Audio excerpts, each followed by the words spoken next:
भगवान महादेव से प्रार्थना करने लगी कि नस्तम न वेद तिष्ठताम, ए महादेव मैं अब बैठूंगी नहीं, अब तो मैं आपको बिठाऊंगी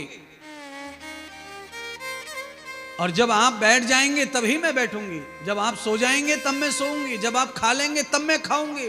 अब मैं वो करने आई हूं जो पिछले जन्म में नहीं किया। हमारे सनातन धर्म में कुछ ऐसा ही धर्म है पति पत्नी का। पति पति का पिता, पति की माँ, पति के बच्चे खा ले पी ले, तब हमारी माताएं खाती आ रही हैं। बाद में घर में बूढ़े बड़े बुजुर्ग पति बच्चे सब सो जाएं तब माता सोती आ रही हैं। हमारे सनातन धर्म में सब लोग जगेंगे सुबह, उससे पहले माताएं जगकर नहा धोकर पूजा पाठ करके तैयार रहती हैं। ये सनातन धर्म में पहले से ही चला आ रहा है, पर सनातन धर्म तो है आज, पर 100 साल में अंग्रेजी शिक्षा के कारण सनातन धर्म का धर्म भी बदल गया। सनातन धर्म में रहने वाले लोगों की दिनचर्या बदल गई, परंपरा बदल गई। शिक्षा के कारण उनका रहन सहन खान पान सब बदल गया।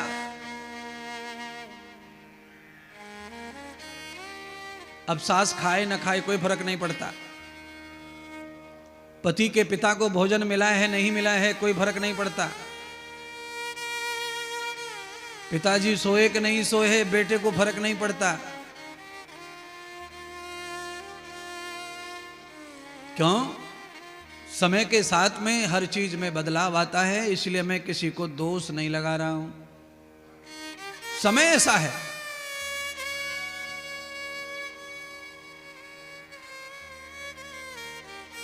इसीलिए समय का पालन करने के लिए भागवत कथा।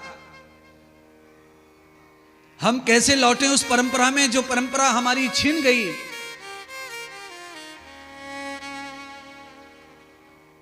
हमारी परंपरा कैसी है? हमारे घर में नई बहू आती है हिंदू घर में, तो घर में उसका सम्मान होता है, सत्कार होता है, उसकी आरती उतारी जाती है, उसके कंकु चावल लगाकर उसके पैरों से धन धान्य से भरा हुआ कलश लुढ़काया जाता है। नई बहू जो आ रही है उसको लक्ष्मी माना गया है, उसके पैर को इतना सत्कार हो रहा है, पार्वती का हुआ। और अंदर घर में जाकर के बहू को आसन पर बिठाकर या उसी दिन या अगले दिन फिर देवताओं की पूजा बहू करती है। पंडित जी कथा सुनाते हैं सत्यनारायण की आदि आदि। ये परंपरा हिंदू सनातन धर्म में पार्वती के विवाह से चली आ रही है। हमारे हिंदू धर्म में तो पार्वती और शंकर की कथा दूल्हा दुल्हन को शादी के मंडप में फेरे लेते समय सुनाने की प्रथा है। जो दुल्हन पार्वती की कथा सुन ले वे फेरे लेते समय वो कभी भी ऊधम नहीं करेगी सास के साथ, पति के साथ, ससुर के साथ। और वो पति अपनी पत्नी के साथ कभी अन्याय नहीं करेगा। जिसने पार्वती शंकर की कथा विवाह के समय सुन ली, पर वो भी खत्म हो गया, वो भी परंपरा मिट गई।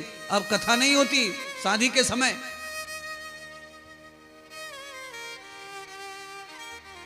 पार्वती के नाम का व्रत कन्या करती थी अच्छे दूल्हे अच्छे परिवार के लिए, अब वो भी नहीं होता है। क्यों? अंग्रेजी शिक्षा ने आग लगा के रख दी सारे कार्यक्रम में। अब अच्छा वर मिले, अच्छा पत्नी मिले, अच्छा पति मिले, उसके लिए कोई योजना नहीं है किसी की। अब योजना क्या है? अभी सब मूर्खानंद क्या कहते हैं? अब योजना यह है कि जिस लड़की को अपन ने परख लिया 6 महीने 8 महीने 10 महीने, शादी उसी से करो। जिस लड़की के साथ में रहे नहीं, देखा नहीं, परखा नहीं, उसके साथ शादी क्या करना। अब ऐसी परंपरा है। क्यों? ये परंपरा सब आग लगाने वालों की है, जो देश को पहले ही खाना चाहते थे हिंदुस्तान को, और वो सक्सेस हो गए, वो सफल हो गए, और तुम पराजित हो गए, बिना लड़े ही तुम हार गए। क्यों? जिन्होंने पत्नी बना करके 50 साल गुजार दिए जो तुम्हारा पिता है, और जिसने 80 साल गुजार दिए पत्नी के साथ जो तुम्हारा दादा है, तुम्हारा दादा और तुम्हारी दादी, तुम्हारे पिता और तुम्हारी माँ तुम्हारे लिए जो बहू पसंद करके आएंगे वो धोखेदार नहीं निकलेगी, और तुम जो पसंद करोगे वो धोखेबाज होगा। अगर 60 साल के दादा फेल हो गए पसंद करने में, तो तू 6 महीने में क्या परख लेगा? 60 साल से दादा ने न जाने कितनी शादियां देख ली, कितनी औरतें देख ली, कितनी बहुएं देख ली, कितने मोहल्ले में लुगाई आ गई, कितनी चली गई। दादा का जो अनुभव है वो तेरे लिए परफेक्ट होगा, और तेरा स्वयं का अनुभव तेरे लिए परफेक्ट नहीं होगा। तू धोखे में जाएगा, तू फंसेगा। इसलिए अपने आप पसंद कर करके शादी करने की परंपरा को खत्म करो। माता पिता, दादी दादा, अड़ोसी पड़ोसी सब मिलके 5-10 लोग 5-6 गाड़ियां भर के जाएं, लड़की के घर वालों के साथ बैठें, बतराएं।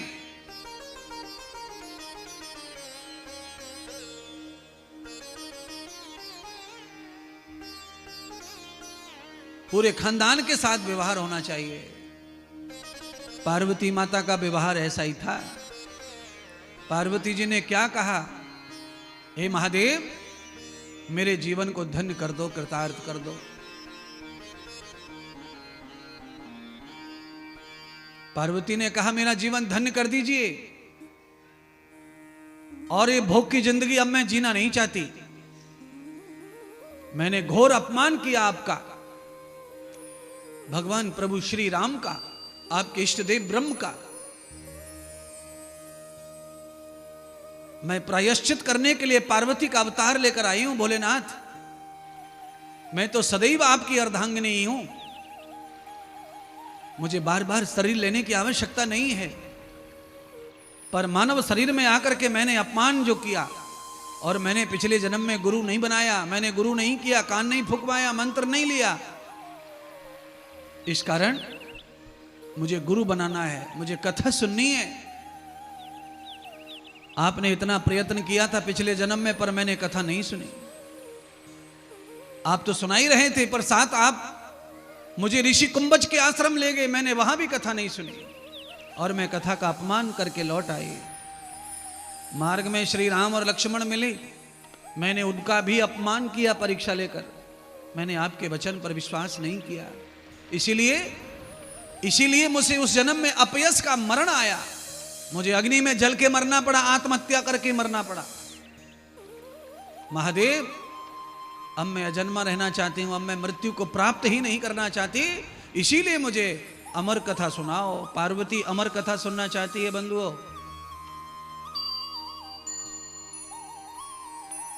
शंकर भगवान पार्वती को इस बात से देखकर खुश हो गए। वह पार्वती, अब मेरा ग्रस्त, मेरा जीवन साथी मेरे भगवान का है, कथा का है, वो ग्रस्त अच्छी अच्छी औलाद पैदा करता है।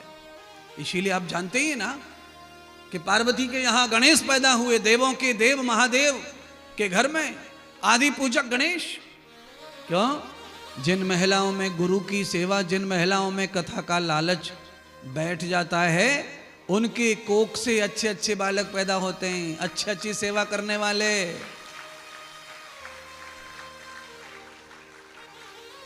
और जो मुर्गे की टांग चूस चूस की जी रही है, उनके बालक क्या हाल करेंगे वो तो तुम्हें पता चल जाएगा। 16 साल का जब होगा, गालों पे जब बाल आएंगे, तुम्हारी टांग पकड़ के खुद ही खींचेगा, घर के बाहर निकल।